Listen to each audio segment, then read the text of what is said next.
제가 30대가 되어서 가장 먼저 어색했던 시간에 대한 관념은 20년 전이라는 말에 익숙해지는 것이었습니다.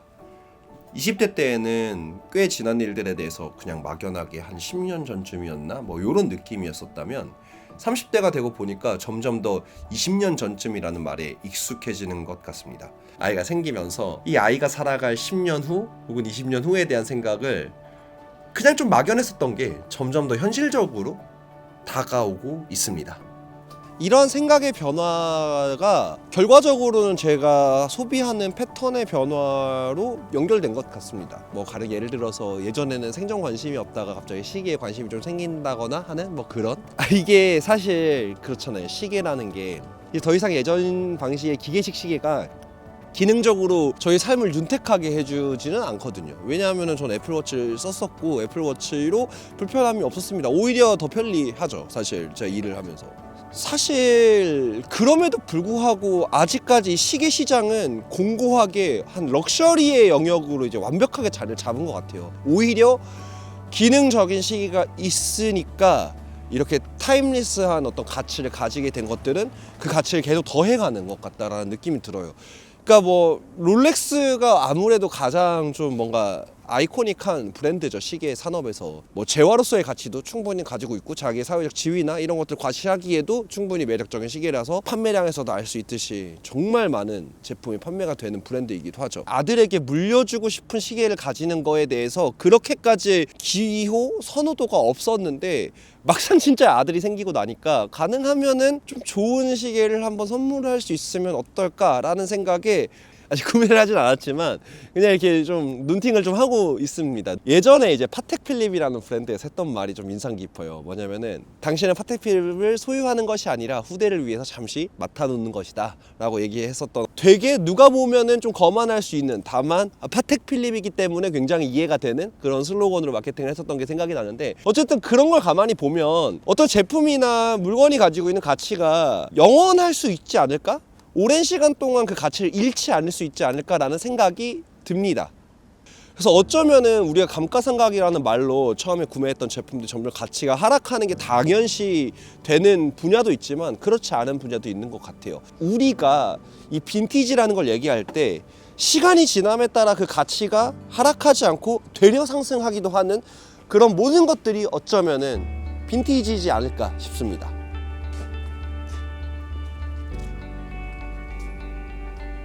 이런 생각을 하다 보니까 우리가 지금 하고 있는 게 빈티지를 만드는 것인지 아니면 쓰레기를 만들어서 소비하는 것인지에 대한 생각을 한 번 더 하게 되는 것 같습니다. 한 해 입고 한 해 사용되고 버려질 아이템들이 과연 이 세상에 필요할까요?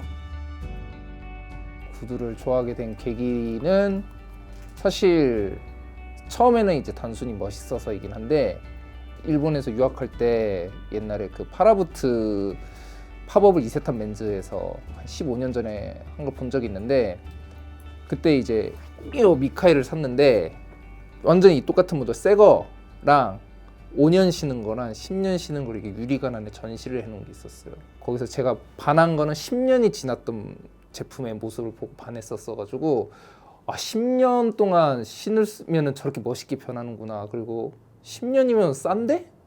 라는 생각을 하면서 이제 구두를 좋아하게 됐죠. 그러니까 이게 저는 리빙 빈티지처럼 좀 진화를 해가지 않을까라는 식으로 예측을 하고 있습니다. 저는 가죽에 대한 요즘 뭐 서스테너블이니 뭐 이런 얘기를 워낙 많이 하니까 점점 저는 사실 그게 의미가 좀 많이 좀 잘못됐다고 생각하는데, 물론 비싸고 고가의 제품이긴 한데 이런 제대로 된 신발 하나를 사는 게 오히려 서스테너블이라고 생각해요.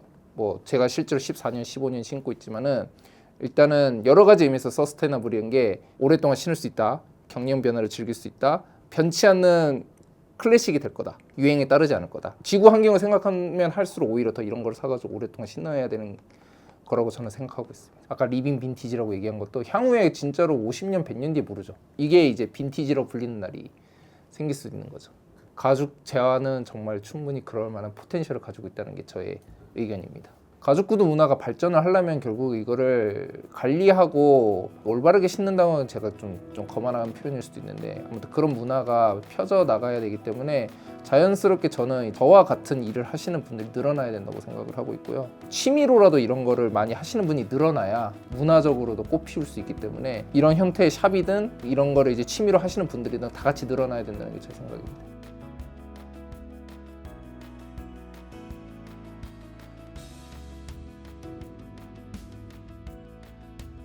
저는 그 레스라는 브랜드를 운영하고 있는 이영민이라고 합니다. 국내에서는 저는 되게 엄청 유니크하다고 생각을 해요. 왜냐면은 이렇게 아틀리에 베이스로 하는 분들이 많이 없고 특히나 이제 청바지만 전문으로 하는 브랜드도 저는 많이 생각이 안 나기는 하거든요. 근데 일단 왜 이 청바지라는 걸 키워드로 해서 이런 브랜드를 전개하셨는지가 제일 먼저 궁금합니다. 그러니까 어떻게 보면은 데님이라는 소재잖아요. 그 소재라는 게 어떻게 보면 되게 상징적이고 존재감이라고 해야 되나요?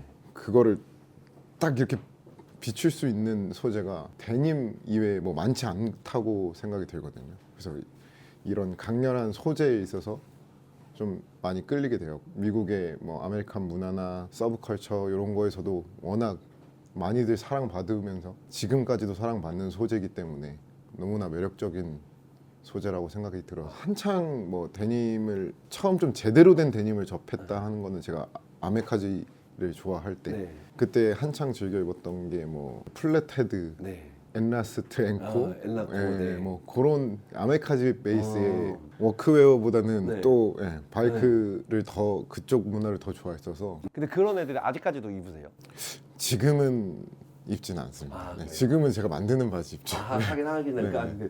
그러면 이제 좀 이제 궁극적으로는 저는 되게 궁금한 게 결국에 이 청바지라는 걸 브랜드로 만든다고 했을 때 꼭 굳이 이렇게 직접 생산을 안 하셔도 할 수 있는 방법들은 있잖아요. 근데 왜 굳이 이렇게 정말 국내에서 잘 찾기도 어려운 미싱들을 다 세팅해가지고 하시고 계시는 거예요? 그게 진짜 어떻게 보면은 옷으로만 딱 봤을 때는 진짜 저보다도 잘 만드는 사람도 많고 뭐 공장에서 뭐 몇십 년 동안 미싱하신 분들 너무나 훌륭한 퀄리티 내시는 분들도 많고 한데 어떻게 보면 진짜 한 끗 차이지 않을까요? 제가 직접 다 검수하고 만들고 함으로써 나오는 제품이 제 만족이지 않나 싶어요. 그러니까 나왔을 때의 제품이 다른 뭐 양산돼서 나오는 제품들이랑 비교해 봤을 때 진짜 딱 한 끗 차이지 않을까.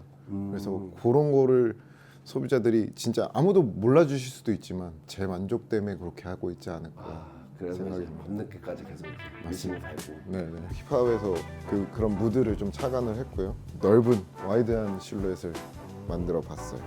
진짜 편하긴 하다. 아 이게 셀비지예요? 셀비지는 아니에요. 그러니까 워낙 요청을 많이 먹고 그래서 그냥 60만 원 팔아야 돼.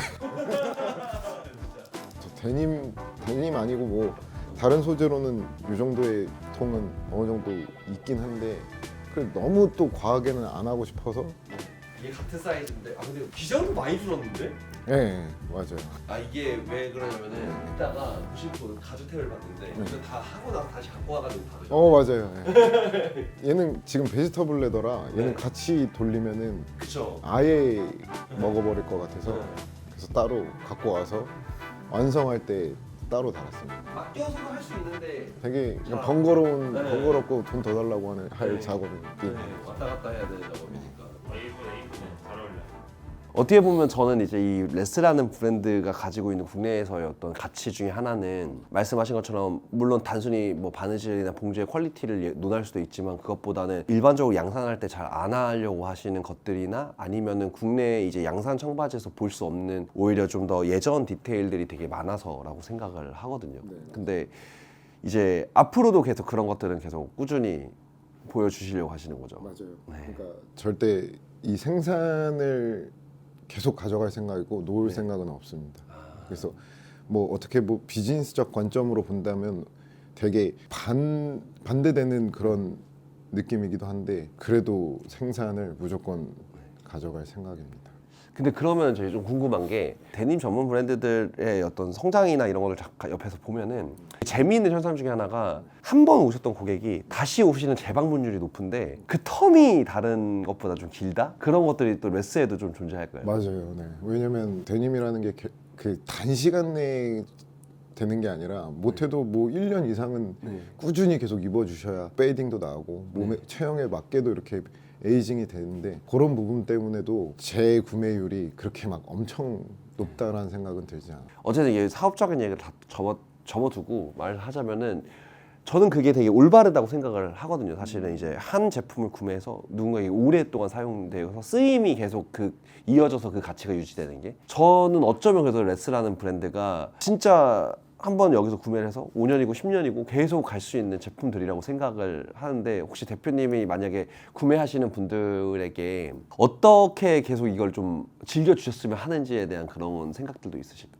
제 생각에는 너무 그러니까 데님이라는 소재를 젊은 친구들은 좀 어렵게 생각할 수도 있고, 너무나도 그리고 매니아틱한 분들이 많기 때문에 뭐 디테일 하나하나에 이렇게 막 되게 신경도 많이 쓰시고 그렇게 작업들도 많이 하시는데, 제 생각에는 그래도 그냥 편하게 막 즐겨주셨으면 좋겠는 마음이 좀 큰 것 같아요. 가볍게 그냥 즐겨주시는 바지나 뭐 자켓 이런 게 됐으면 좋겠다. 그래서 네, 손이 자주 가고 그런 옷이 됐으면 좋겠다.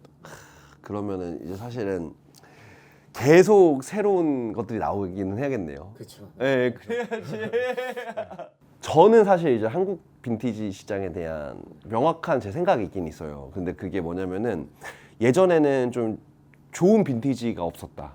빈티지랑 구제나 세컨핸즈의 경계가 없이 판매하는 빈티지 샵이 많았었다라고 생각을 하고, 지금은 점점 좋은 빈티지 샵이 하나씩 생기고 있다라고 생각을 하는 두 가지의 가장 큰 차이는, 그 전에는 빈티지가 될 만한 좋은 제품이 우리나라에 그렇게 많이 풀리지 않았었다라는 생각을 더 많이 하거든요. 근데 이걸 왜 여쭤보냐면은, 언젠가는 레스라는 브랜드의 바지가 우리나라 한 20년 정도 뒤에는 빈티지 샵에 걸릴 수도 있을까요? 그런다면 너무 영광일 것 같아요. 그래 줬으면 좋겠네요. 그러니까 약간 뭐 데님 소재도 그렇고 가죽들도 그렇고 결국에는 시간이 들면서 되게 오랫동안 여러분들과 함께하고 그 쓰임이 계속 지속되잖아요. 쓰임이 계속 지속될 수 있는 그 모든 제품들은 결국에는 어느 정도 일정 수준 이상의 기간 동안 가치를 잃지 않는다고 생각을 합니다. 근데 거기에다가 어떤 브랜드라는 정체성이 붙어준다고 하면, 그렇다고 하면은 어쩌면은 감가상각이 되면서 계속 그 가치가 퇴색되는 게 아니라 누군가는 정말 계속 찾아주는 반영구적인 가치를 지니는 어떠한 제품으로 만들어질 수도 있다고 생각을 해요. 결국에 우리나라에서 되게 좋은 빈티지가 많이 없었다라고 제가 생각하는 이유 중에 하나는, 빈티지가 될 만한 좋은 제품들이 그만큼 시장에 많이 안 나왔고, 이걸 제작하시는 분들이나 공급하시는 분들도 그런 제품이 많이 없었던 게 아닐까라는 생각을 합니다. 가령 예를 들어서 여러분들 지금 뭐 당장 작년, 재작년까지만 해도 뭐 샤넬이나 에르메스의 버킨백이나 뭐 정말 유명한 어떤 그런 명품 가방들을 줄 서서 사시는 분들이 정말 많았죠. 그리고 뭐 신우님만 봐도 알든 9901 140만 원에 육박하는 그 신발이 한 100켤레가 의뢰가 들어오면 그중에 90켤레는 진짜 알든 9901이라고 말할 정도로 정말 많이 판매가 되거든요. 물론 나머지 10켤레도 정말 수백에 호가하는 그런 신발들이 많아요, 생각보다. 근데 그런 제품들이 지금 누군가의 손에 있겠죠. 근데 그게 과연 버려질까요? 저는 그렇지 않다고 보거든요. 아마도 그 제품들은 누군가의 손에서 10년 이상 쓰일 것이고, 그 사람 손을 떠나게 된다고 하면 아마 세컨핸즈 시장이나 아니면은 중고 거래를 통해서 다른 사람들에게 전달이 되면서 또 그 쓰임이 지속될 것이라고 생각을 합니다.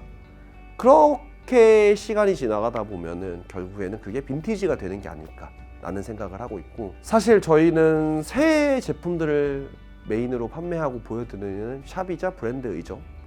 근데 여기에서 저희가 주장하는 바는 결국에는 그냥 단순하게 새 상품만을 쫓기보다는 한 번 구매하실 때 조금 더 오랫동안 쓸 수 있는 제품들을 구매하셔서 오랜 기간 사용해 주시고, 그리고 그걸 위해서 필요한 여러 가지 메인터넌스의 작업들은 저희가 앞으로 조금씩 더 지원을 해드리면서 진짜 저희 쪽에서 구매했던 제품들이나 저희가 소개했던 제품들이 여러분 손에서 정말 오랫동안 사용됐으면 좋겠다라는 생각을 좀 합니다. 그게 어쩌면 저희가 계속 바잉을 하고 계속 생산을 하면서도 여러분들 손에서 쓰레기가 되지 않는 방법이라고 생각을 합니다. 이번 시즌에는 사실 조금 어데케이드 단에서도 바잉하는 제품들의 어떤 가격대가 조금 높아지고 조금 더 깊이 있는 제품들이 보여지게 될 것 같아요. 근데 그런 제품들을 저희가 보여드리고 소개하려고 하는 이유는 결국에는 진짜 가치 있는 제품으로 여러분들에게 계속 쓰일 수 있도록 그런 제품들 계속 소개할 수 있도록 하는 저희 나름대로의 장치적인 요소이고, 언젠가는 저희가 만들었던 제품과 소개했던 제품들이 국내 빈티지 샵에서도 만나보실 수 있고, 나아가서는 정말 해외 빈티지 샵에서도 제품들이 걸릴 수 있는 그런 날이 왔으면 좋겠어요. 진짜 제 꿈은 우동데님이 20년 뒤에 빈티지 샵에 걸리는 거고, 그거는 생산량 자체가 많지 않기 때문에 사실 해외 빈티지까지 갈 수는 없을 것 같거든요. 적어도 우리나라 빈티지 샵 어딘가에는 한번 걸릴 수 있었으면 좋겠다, 이런 생각을 좀 합니다.